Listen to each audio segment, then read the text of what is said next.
Ruth 4. Booz était monté à la porte de la ville, et il s'y était assis. Et voici que vint passer celui dont Booz avait parlé, celui qui avait droit de rachat. Booz l'appela. « Hé, toi, arrête-toi un peu, viens t'asseoir ici. » Il s'arrêta, et il s'assit.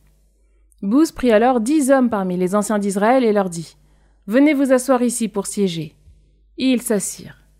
Puis il s'adressa à celui qui avait droit de rachat. « La parcelle du champ qui appartenait à notre frère Élimélec, Noémie, qui vient de revenir des champs de Moab, la met en vente.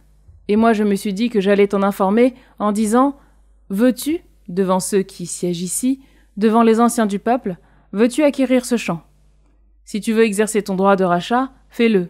Mais si tu ne veux pas l'exercer, déclare-le-moi, pour que je le sache. En effet, personne, sauf toi, ne peut exercer ce droit, sinon moi après toi. » Alors l'autre dit, « Moi, je veux l'exercer. » Booz reprit, « Le jour où, de la main de Noémie, tu prends possession du champ, tu prends également possession de Ruth, la Moabite, la femme de celui qui est mort, afin que le nom du mort reste attaché à son héritage. » Alors celui qui avait droit de rachat dit, « Je ne pourrai pas exercer mon droit de rachat sans détruire mon propre héritage. Toi, exerce donc le droit de rachat, puisque je ne le peux pas. » Or, jadis en Israël, pour le rachat ou pour l'échange, afin de conclure toute affaire, l'un enlevait sa sandale, elle a donné à l'autre. En Israël, cela servait de témoignage. Celui qui avait droit de rachat dit alors à Booz, « À toi de te porter acquéreur. » Et il enleva sa sandale. Booz dit aux anciens et à tout le peuple, « Aujourd'hui vous en êtes témoins. De la main de Noémie, j'ai pris possession de tout ce qui appartenait à Élimélec, ainsi qu'à Kilion et Malon.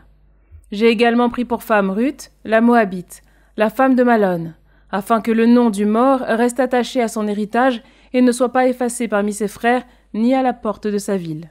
Vous en êtes témoins aujourd'hui. » Tout le peuple qui s'y trouvait à la porte de la ville, ainsi que les anciens, répondirent. Nous en sommes témoins.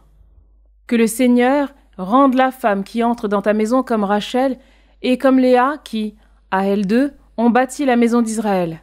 Fais fortune en Ephrata. Fais-toi un nom à Bethléem.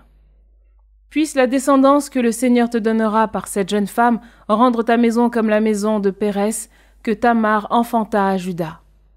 Booz prit donc Ruth comme épouse. Elle devint sa femme et il s'unit à elle. Le Seigneur lui accorda de concevoir et elle enfanta un fils. Les femmes de Bethléem dirent à Noémie, « Béni soit le Seigneur qui aujourd'hui ne t'a pas laissé sans quelqu'un pour te racheter. Que son nom soit célébré en Israël. Cet enfant te fera revivre. Il sera l'appui de ta vieillesse. Il est né de ta belle-fille qui t'aime et qui vaut mieux pour toi que 7 fils. » Noémie prit l'enfant, le mit sur son sein et se chargea de l'élever. Les voisines lui donnèrent son nom. Elles disaient, « Il est né un fils à Noémie. » Et elles le nommèrent Obed, c'est-à-dire serviteur. Ce fut le père de Jessé, qui fut le père de David. Voici la descendance de Pérès.